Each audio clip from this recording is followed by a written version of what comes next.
Hello student, আজকে আমি মাধ্যমিক 2027 দ্বিতীয় পর্যায়ক্রমিক মূল্যায়ন জীবনবিজ্ঞান প্রশ্নবিচিত্রার পেজ 223-এর এসএকিউ সমাধান করব। চলো শুরু করা যাক। প্রদত্ত বিষয়ের ওপর নির্ভর করে স্বপরাগযোগ ও ইতর পরাগযোগের মধ্যে পার্থক্য লেখো। ক. বাহকের প্রয়োজনীয়তা। খ. নতুন বৈশিষ্ট্যের উদ্ভব। প্রদত্ত বিষয়ের ওপর নির্ভর করে স্বপরাগযোগ ও ইতর পরাগযোগের মধ্যে পার্থক্যের নিম্নরূপ। পার্থক্যের বিষয়: বাহকের প্রয়োজনীয়তা। স্বপরাগযোগ বাহকের ওপর নির্ভর করতে হয় না। ইতর পরাগযোগ বাহকের ওপর নির্ভরশীল। নতুন বৈশিষ্ট্যের উদ্ভব: নতুন অপত্যের জনিত্রী উদ্ভিদের বৈশিষ্ট্য বজায় থাকে, অর্থাৎ প্রজাতির বিশুদ্ধতা রক্ষা পায়।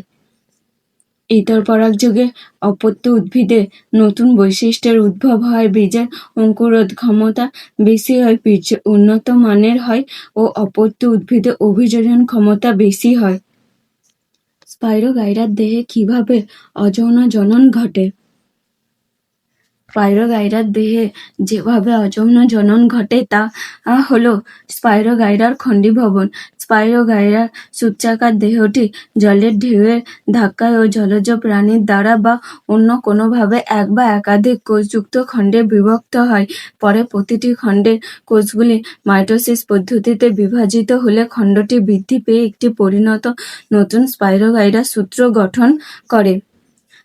চিত্র দিতেই হবে। এটা মাতৃদেহ, অপত্য স্পাইরোগাইরার কোষ বৃদ্ধিপ্রাপ্ত দেহ, আর চিত্র স্পাইরোগাইরার খণ্ডীভবন। পৃথক জিনোটাইপ একই ফেনোটাইপ প্রদর্শন করতে পারে, উদাহরণ সহ ব্যাখ্যা করো। জিনোটাইপ হলো জীবের জিনগত অবস্থা, কিন্তু ফেনোটাইপ হলো জীবের জিনগত বৈশিষ্ট্যের বাহ্যিক প্রকাশ এবং প্রকট বৈশিষ্ট্য হোমোজাইগাস ও হেটারোজাইগাস অবস্থায় প্রকাশ পাওয়ার ফলে পৃথক জিনোটাইপের একই ফেনোটাইপ প্রদর্শন করতে পারে। উদাহরণস্বরূপ, ক্যাপিটাল টি স্মল টি ও ক্যাপিটাল টি জিনোটাইপের ফেনোটাইপ লম্বা এবং capital Y capital R, capital Y small Y, capital R, capital Y capital R small R, capital Y capital R small R জিনোটাইপগুলির ফেনোটাইপ একই, যা হলুদ ও গোল বীজযুক্ত মটর গাছ। হোল্যান্ড্রিক জিন কি? হোল্যান্ড্রিক জিন পুরুষদের ওয়াই ক্রোমোজোমে অবস্থিত প্রকট জিন থাকলে তা উত্তরাধিকার সূত্রে পুত্রদের মধ্যে সঞ্চারিত হয়। এই ধরনের জিনকে হোল্যান্ড্রিক বলে। উদাহরণ: পুরুষদের কানের লোম। সংকরায়ন পরীক্ষার জন্য মেন্ডেলের সাফল্যের দুটি কারণ লেখো। সংকরায়ন পরীক্ষার জন্য মেন্ডেলের সাফল্যের কারণ হলো, সংকরায়ন পরীক্ষার সময় মেন্ডেলের মটর গাছের 7 জোড়া বিপরীত বৈশিষ্ট্যের মধ্যে 1 জোড়া বা 2 জোড়া বিপরীতধর্মী বৈশিষ্ট্য নিয়ে বারবার পরীক্ষা করেন। সব ক্ষেত্রেই তিনি জনিত্রী উদ্ভিদের বিশুদ্ধ বৈশিষ্ট্য নির্বাচন করেন। প্রতিটি পরীক্ষায় তিনি 3 জনু F3 জনু পর্যন্ত করেন। ব্যাখ্যা করো। হট ডাইলিউট স্যুপ বিভিন্ন প্রকার জৈব যৌগ যেমন acetylene, methane, ethylene, aldehyde, ketone, acid, glucose, fructose, শ্বেতসার, ফ্যাটি অ্যাসিড, অ্যামাইনো অ্যাসিড সমুদ্রের গরম জলে মিশে যায়। বিজ্ঞানী হ্যান্ডেল একে হট ডাইলিউট স্যুপ বলে। রেটিয়া মিরাবিলিয়া কি? এর কাজ লেখো।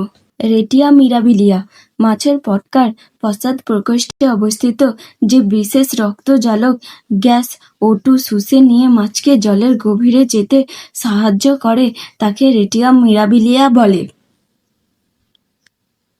অগ্রপ্রকোষ্ঠ এটা হৃদগ্রন্থি। পশ্চাৎ প্রকোষ্ঠ এটা নিউম্যাটিক নালী। রেটিয়া মিরাবিলিয়া চিত্র মাছের পটকা। কাজ: রেটিয়া মিরাবিলিয়া গ্যাস শুষে নিয়ে মাছের দেহকে জলের গভীরে যেতে সাহায্য করে। জীবন্ত জীবাশ্ম কাকে বলে? উদাহরণ দাও। জীবন্ত জীবাশ্ম, যেসব জীব সুদূর অতীতে উৎপত্তি লাভ করেও কোনো রকম পরিবর্তন ছাড়াই পৃথিবীতে বিরাজমান, অথচ তাদের সমসাময়িক ও সমগোত্রীয় জীব বহু পূর্বেই পৃথিবী থেকে বিলুপ্ত হয়ে গেছে, তাদের জীবন্ত জীবাশ্ম বা লিভিং ফসিল বলে। উদাহরণ: শিলাকান্থ নামক মাছ, পেরিপ্টেরাস নামক সন্ধিপদ ইত্যাদি।